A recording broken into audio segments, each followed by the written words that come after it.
And hello, this is King Chad, the most eligible bachelor in Catholicism. This is my first live stream, and I have two friends here from the Clear Chat server. Uh, this is my first attempt at making content here on YouTube.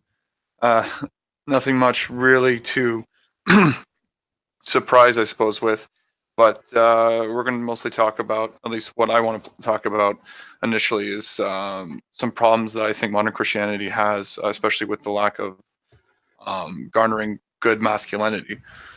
So I don't know if any of you guys wanted to say anything about that, if you had any opinions on that topic. Well, I think it's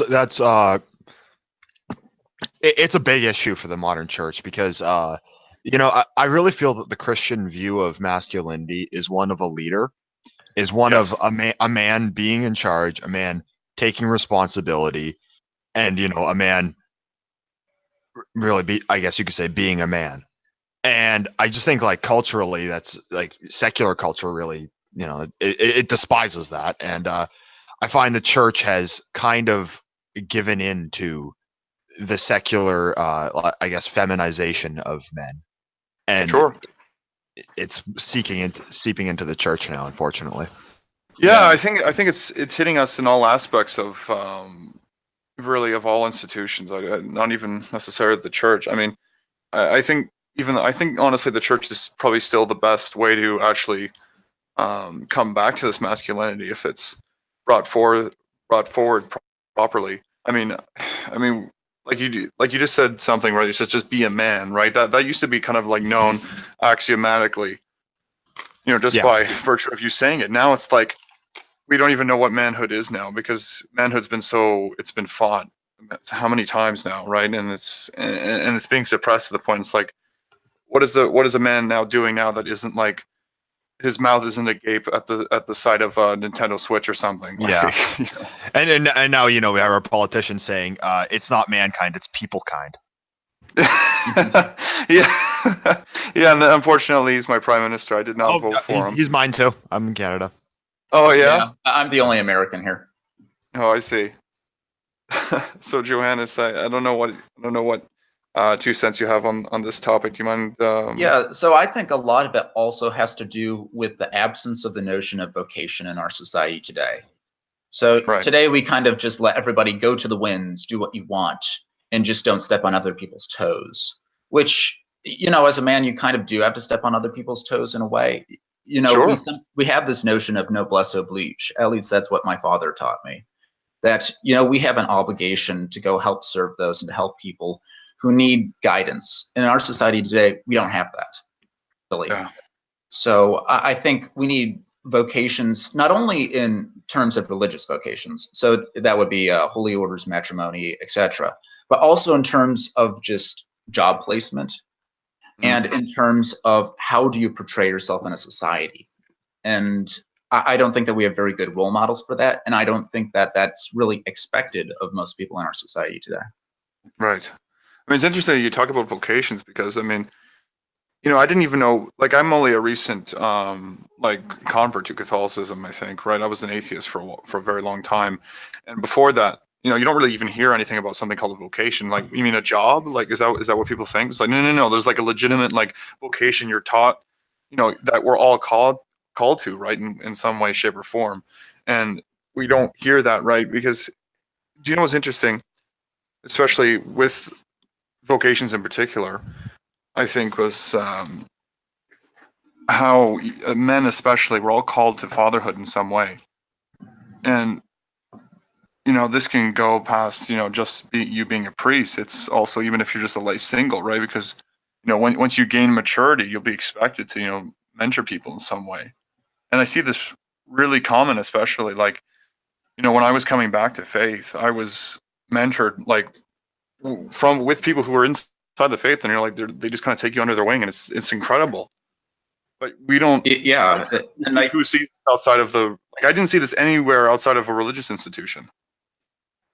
Yeah, no, I agree. In fact, I kind of think that our society it does as a crime, really, when we kind of so basically what our society has done, and maybe this is a little bit deviating from the topic, but it seems to have isolated us as into our particular age group.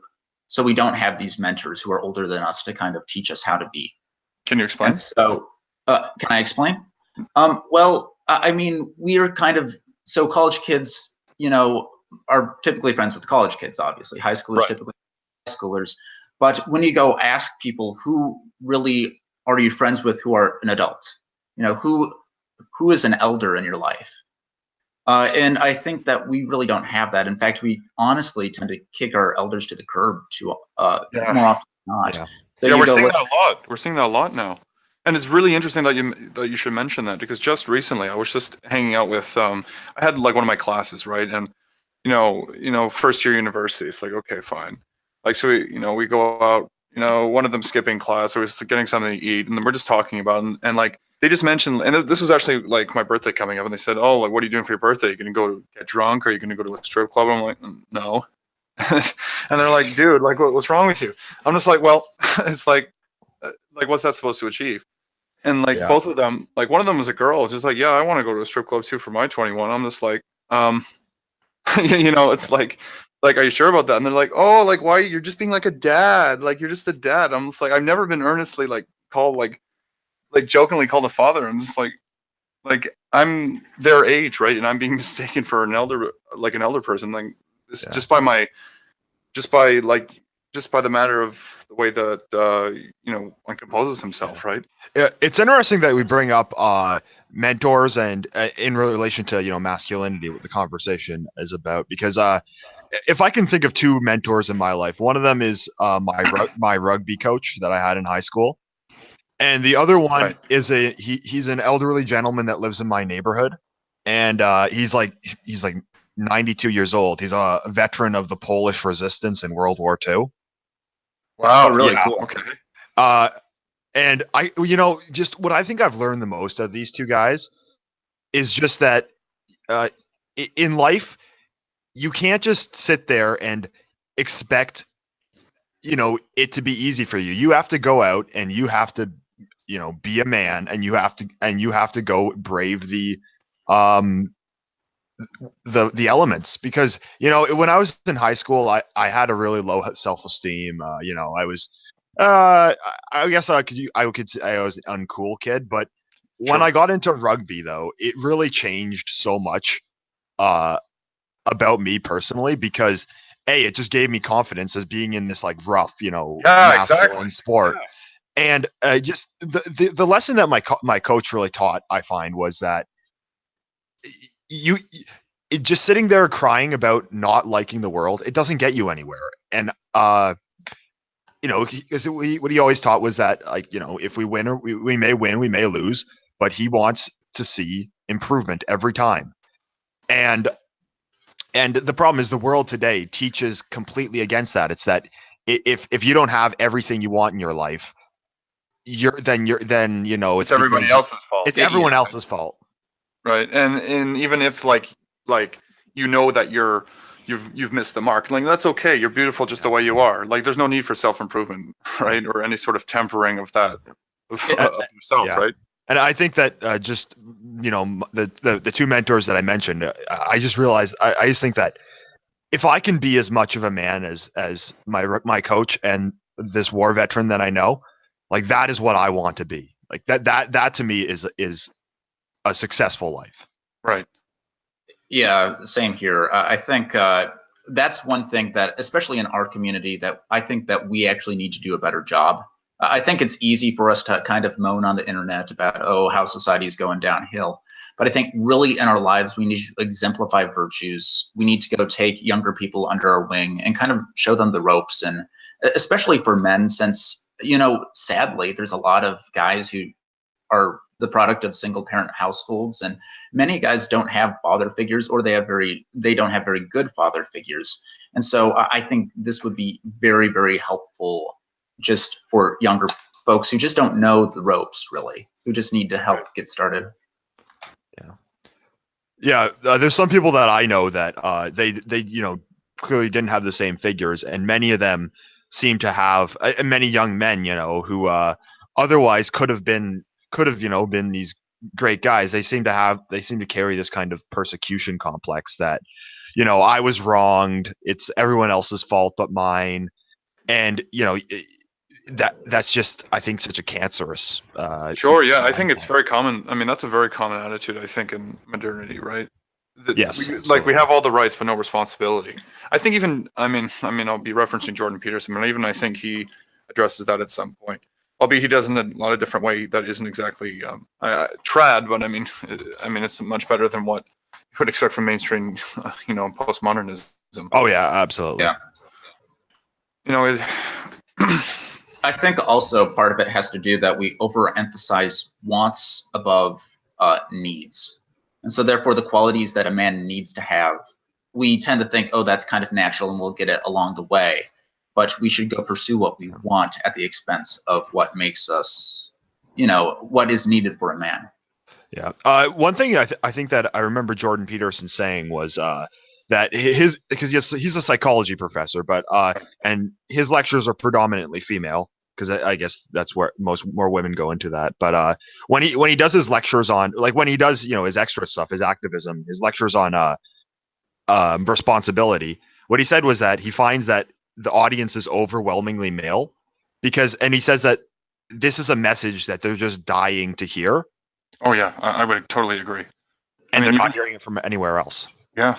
I mean, I think you even referenced before you were doing rugby, like you felt like anxious, stuff like that. Like before Yeah. I was legitimately, like I'm a personal trainer now, but before I was hitting the gym, right? Like I had problems just even going to the grocery store. Like I was scared like about putting like fruit in the basket or something like that. I was just like how can I survive, right? And then as soon as you actually, you get out, you have like thankfully he was a teacher who ran the barbell club in my high school, and he's like, like, yo, Chad, get in here, right? Like he kept on as soon as I think he was like a substitute teacher once, but he was actually one of the dedicated teachers in that wing of the school. And he said he found me interesting because I was always a big guy, but I never actually garnered it, outside of some competitive swimming I did when I was younger. And he said, hey, like you got to start hitting the gym.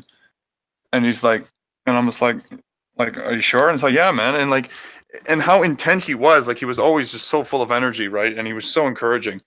And I actually took him up on his offer, and I started to partake in the gym, right? And it's like you really just very quickly start to notice the change in your mood and then like your confidence and all that stuff, right? And I feel really bad for people who haven't really gotten that opportunity. Yeah, I find that exercise really does that for you.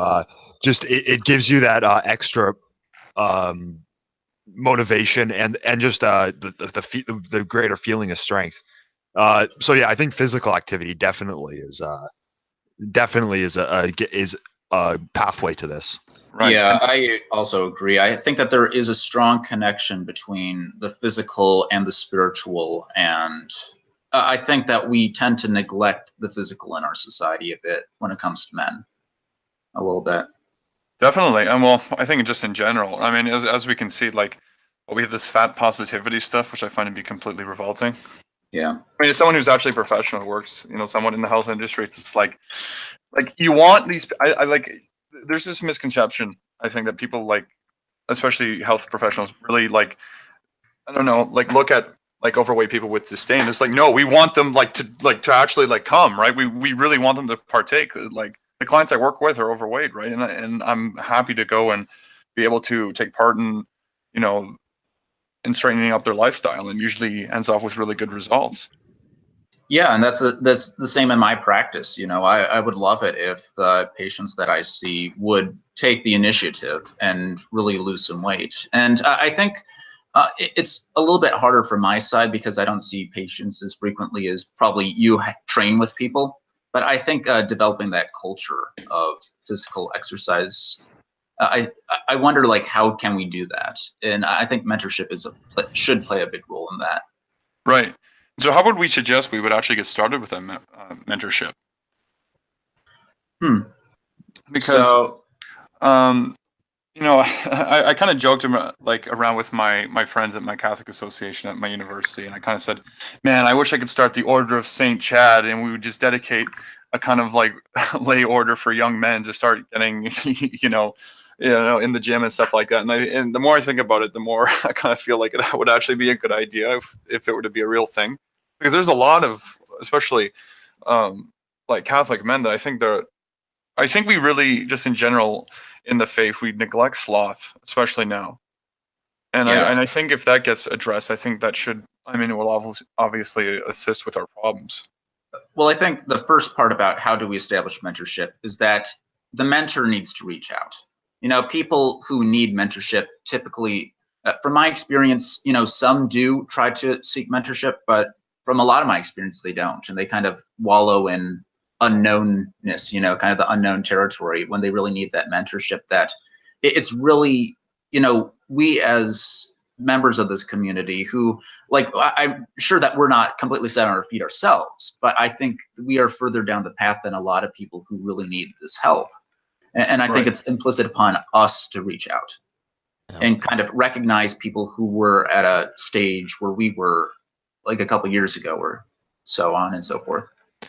Yeah. I think that by offering mentorship, you kind of help yourself in the same way, because if you know that if you're going to be a role model, you need to also live up to that, because if someone's looking up to you, they need someone good to look up to. So it gives you motivation yourself to make yourself even better. Right. Yeah. I mean, the goal is obviously to not be a hypocrite, right? I couldn't, in earnest, of course, give health advice if I wasn't partaking in it myself. A question here that says, did you really only recently find out about muscular Christianity? Apparently, muscular Christianity is actually kind of like, I don't know if it's a school of thought, but it's kind of like a branch of Christian thinking which really promotes what I have been doing for the last year. It's kind of like garnering that kind of physical mastery. I think that that is definitely needed amongst lay people today. So yeah, I also received a comment in a private chat that a little while ago, there was this whole be a man principle, but it seemed to isolate the masculinity from God. And for this, I think it's because there's all this be a man, and this, you can go see this in other internet communities, amongst MGTOW, amongst the pickup artists, amongst even all those communities. They're also implicit upon this be a man, but it's not tempered by a love of God. And I think that's another thing that we need to discuss too. Sorry if that's a little bit off topic. Yeah, I think one thing that needs to be needs to be emphasized is that being a man requires sacrifice. So yes, like someone like these pickup artist guys, they're saying that in a sense that they can completely indulge in themselves.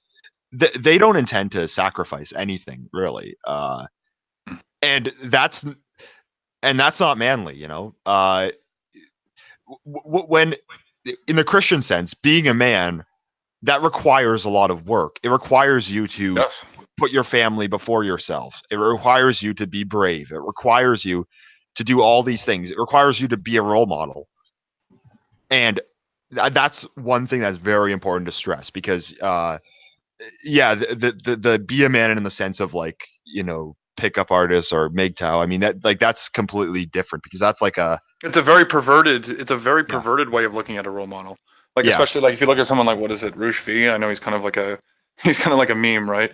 Yeah. But people look to him as a sort of role model, right? But you can that's a very good example of what happens if you gain some sort of status, right? And it has to do with some sort of mastery. But God is not in the crosshair. And I definitely think that what you're saying is extremely necessary. That love of God should definitely be there, right? Because he's the one who created the body, right? And the body was the creation was good, right in the beginning. So and if it's garnered towards something that is good in the spirit, right? That's amazing.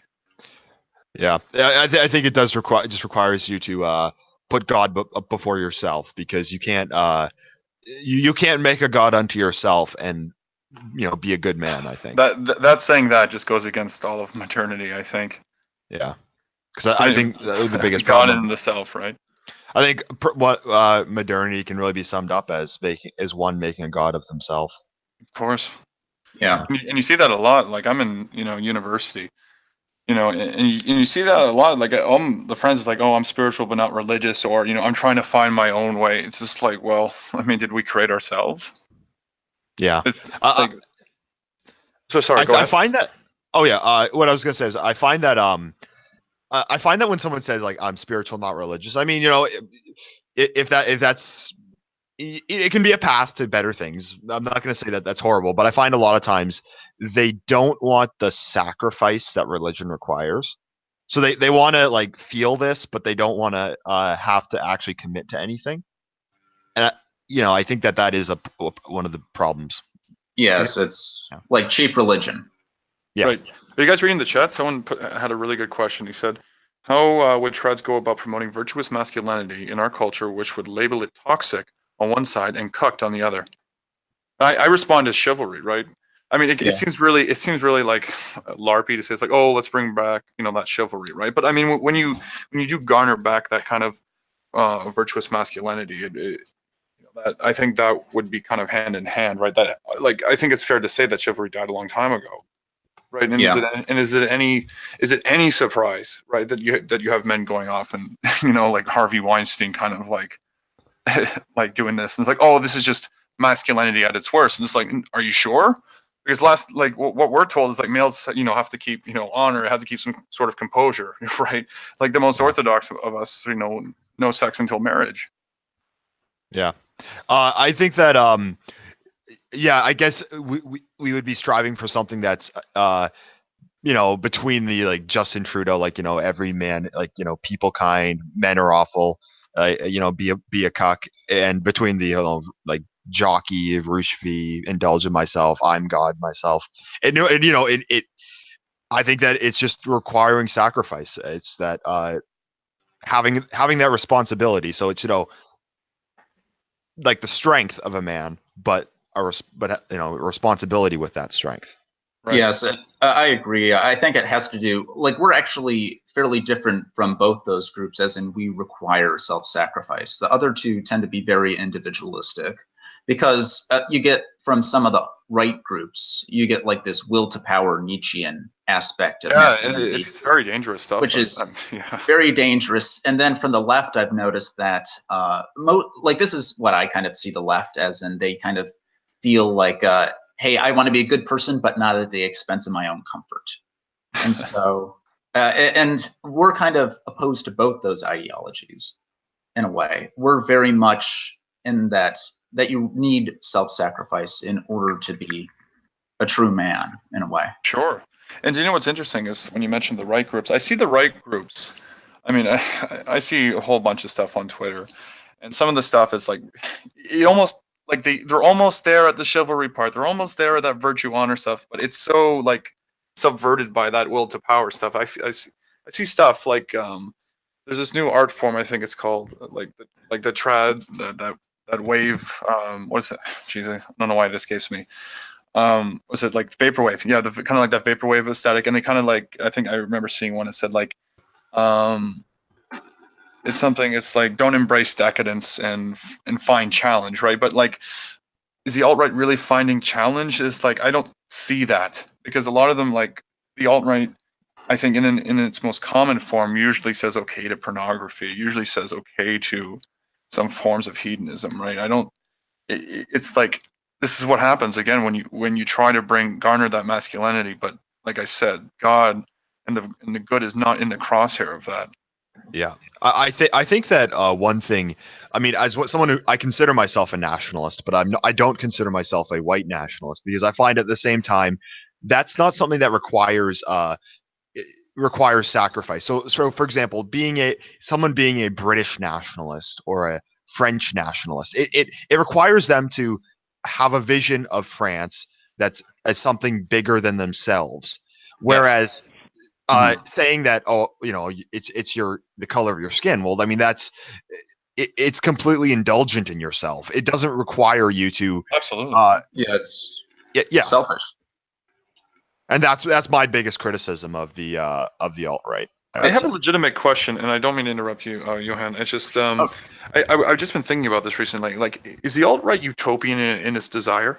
Like, especially those who call for an ethnocide, is that a utopian kind of desire that they want? I would argue that it's not really, because they don't. So I think the end goal, well, to have a white ethno state, that's crazy talk, first of all. But anyways, I don't really think it's utopian because they don't have any principle for after they form this supposed white ethno state. Right. Is it essentially like they form the ethno state and everything's on the hair, everything's okay? Like they think that it will be better, but like this is like my critique of the alt-right is that, okay, you formed this white ethno state, now what? You know, there really isn't anything to kind of continue to push you forward. And so therefore, I don't really see it as a cure for many of the social ills that we face in our society that are really driven by more social and political issues as opposed to really racial issues, in my opinion. Yeah, I would say I agree with that. That it doesn't focus on, you know, what's the culture of the state, like what are what do they want to do in this state? It's just, you know, you can, okay, you know, your state's entirely white. Well, okay, Iceland is like 99.7% white, but is that really, like, why aren't you moving there then? So I really feel like there's like I have knowledge of like throngs of white people that are in my university that are extremely what we would call completely unvirtuous, right? It's like, Yeah, does exactly. does what they want, is that congruent with virtue? That's the question, right? Yeah. Yeah. And I think though that it wasn't, I forget who it was that said it, but it wasn't the white man that made Western civilization great. It was Western civilization that made the white man great.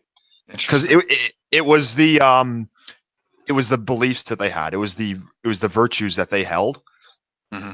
And that's what allowed them to become great people. It wasn't just because of you know, their skin color. And I think that what the real fundamental problem is that it's we've kind of lost faith in, like, the West has kind of lost faith in, of course, you know, has losing its religiosity, but also just lost faith in itself. Like, we don't believe that our nations are something that's of value.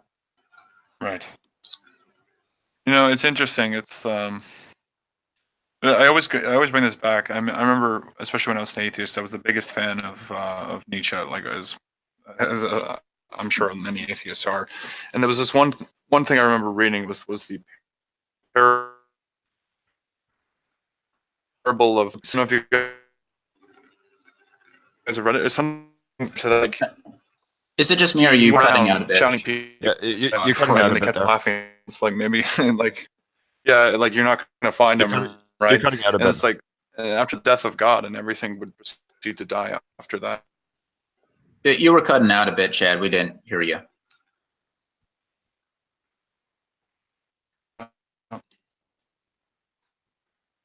You're saying that you were speaking about that atheists you knew were fans of Nietzsche? Sorry about that. Hold on.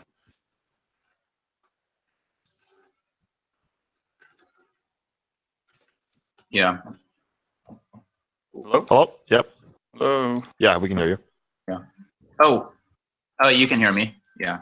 We could go continue about that Nietzsche. To be honest, I think most atheists profoundly misunderstand Nietzsche, to be honest. You know, right. I don't know if you guys can hear me now. Oh, sorry, any internet in this house, right? yeah. You guys can hear me okay now? Yeah. Yep. It's a little iffy, but go for it.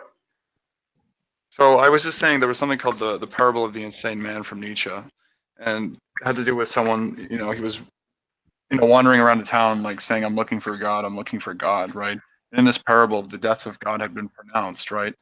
And as soon as that, you know, as soon as the death of God had been pronounced, everything else seemed to decay after it, right? Yeah, I agree. I think most atheists profoundly misunderstand this. I think a lot of atheists actually see this as like the victory over God or something like that, but it's really kind of a mourning over what we lost. And I think really Nietzsche is kind of this very tragic figure who he recognizes that Christianity isn't pulling the strings anymore in his society. Even in his time, there were very few cathedrals being built. There were very few, most of the people who were religious were kind of religious in name only. And they were really becoming much more materialistic in that age. It was rapid industrialization, people accumulating wealth, and living standards were going up. But with that, the spiritual core of Europe was dying. And Nietzsche kind of lamented this in a way, even though he didn't even believe himself in God, but he kind of, and I think this is where he draws his inspiration for the Übermensch. He really wants something to really be the spiritual core of society. And what can that be without Christianity? And I think his Übermensch notion is ultimately flawed. It's far too individualistic. It won't work. Right. But this is what I think atheists profoundly misunderstand. They tend to think of the world as very individualistic, very much in this individualistic notion, and they kind of neglect that we need this spiritual core, this essence of society that we are profoundly missing. Right, and this goes back to what we were talking about before. It's like the need for kind of a mentor, right? What happens if we don't even have a spiritual mentor? I mean, we would call that the Heavenly Father, but what happens without that, right? Where are you, like, where are we driven without our teachers in the beginning? Yeah, I think that you're kind of just driven into most of the problems of modernity. So, worship of oneself, the victim complex. You kind of just lose touch of the things that really kind of make life more enjoyable, I think. Right. Well, not only enjoyable, but actually worthwhile and actually, conductive to really just like a strong, powerful civilization.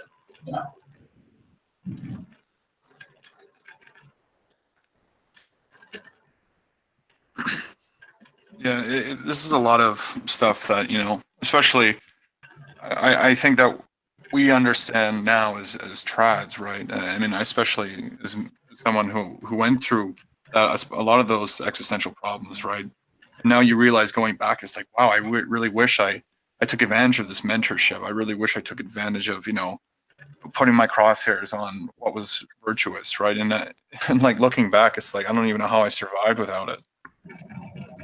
Mm-hmm.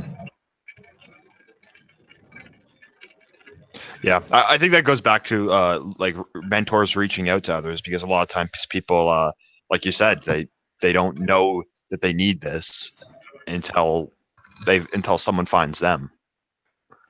Sure, And I mean, finding something that has always been too late, and that regret has been a theme of humanity, I think, for such a long time.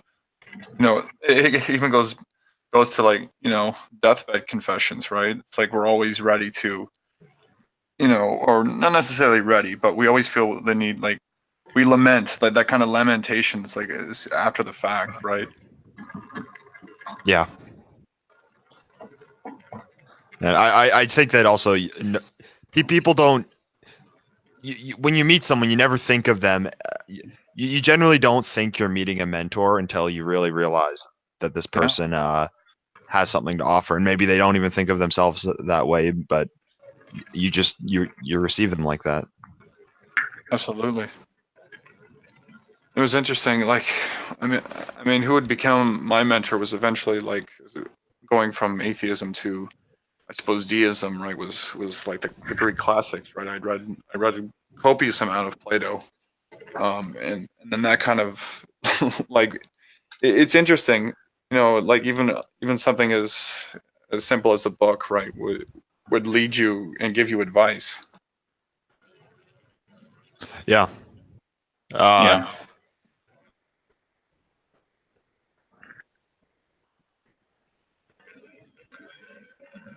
Hello?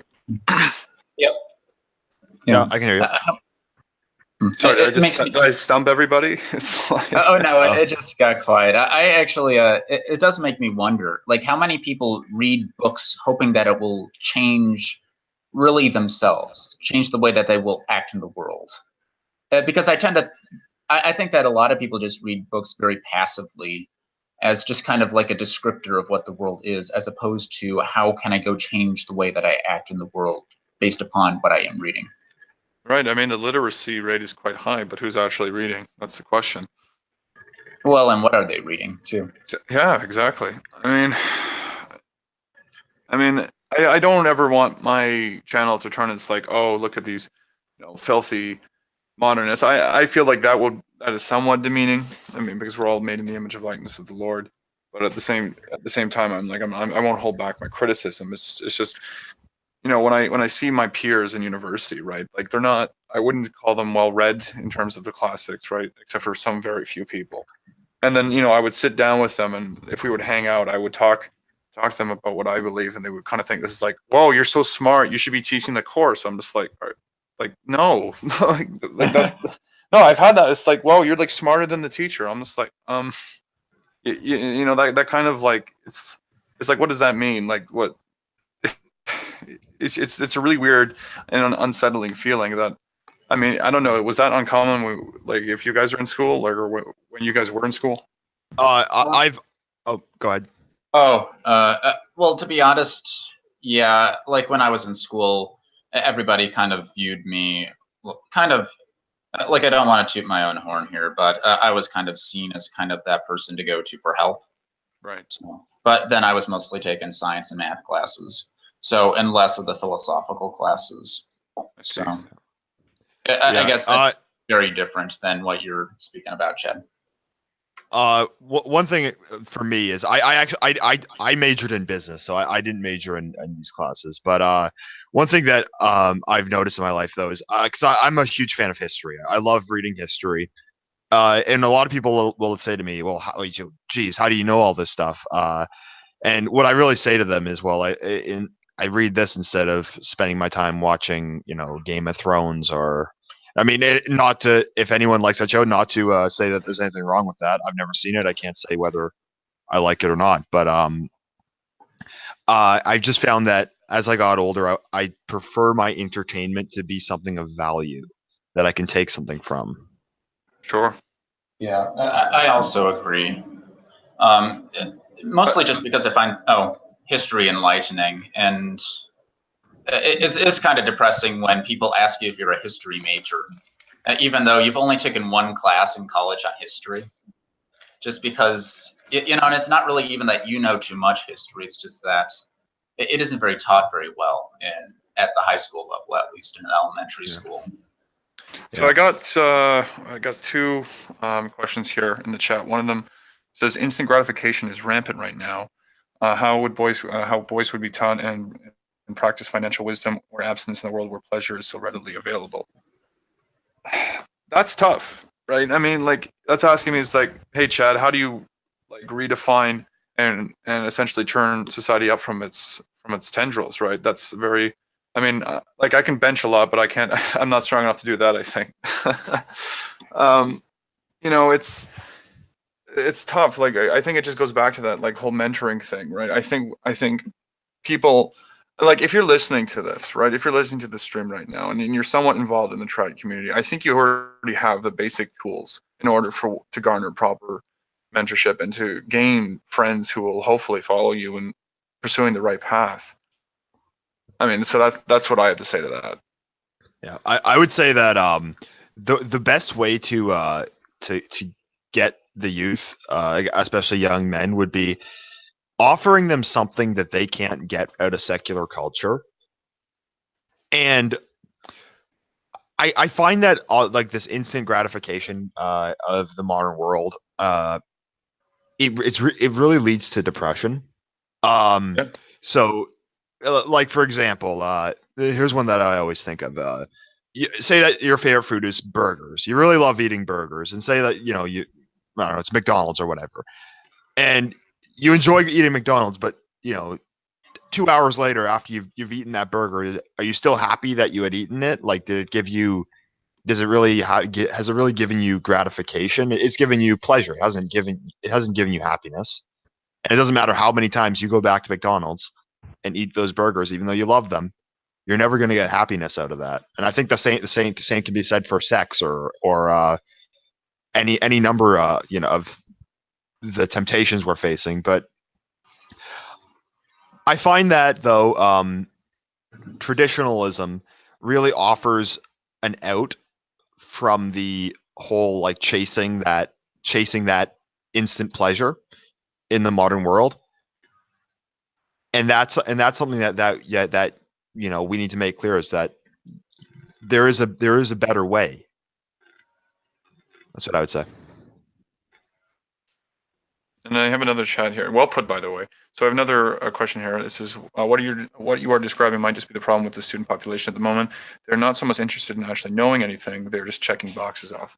I thought about that recently. It's just like I kind of look back and I'm just like, is this old like kind of Athenian education, like the way that was known under the classical Greek, superior to ours? Because sometimes I look at like what I see to come out of them. I'm like, maybe their education system was better, but like their literacy rate was really bad. So it's like, I'm kind of conflicted. But like when I see what's going on now, is the literacy rate really, like I said, like literacy rate's high, but who's really reading? It's just like I'm always conflicted with that one. I would love to have a conversation about the education system and all the problems and essentially the development of it. It came like we have the Prussian model of education now. Sadly, I kind of have to go. So thank you guys for having me on. Oh, yeah. Thanks for being on. Yeah. Take care. Yeah.